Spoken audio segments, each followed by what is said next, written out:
حضرت مولا علی شیر خدا کرم اللہ تعالی وجہہ الکریم اور بی بی فاطمہ رضی اللہ تعالی عنہا کا نکاح سفر کے مہینے میں ہوا تھا۔ جی ہاں، 2 ہجری ماہ سفر میں مولا علی کرم اللہ وجہہ الکریم اور بی بی فاطمہ رضی اللہ عنہا کا نکاح ہوا تھا۔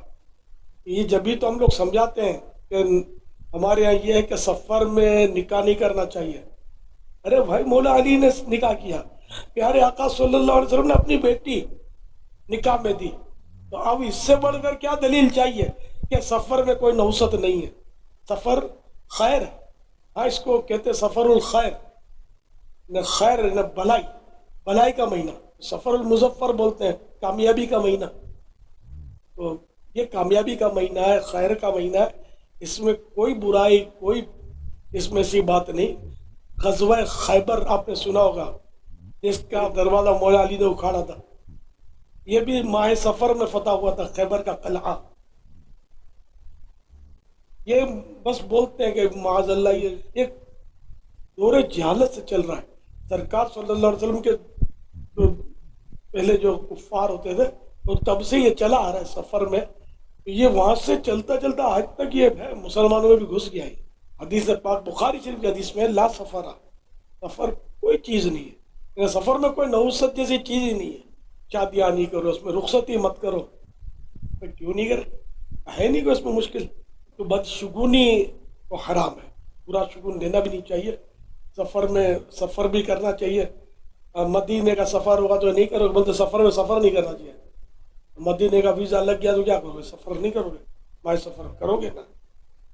کریں گے انشاءاللہ۔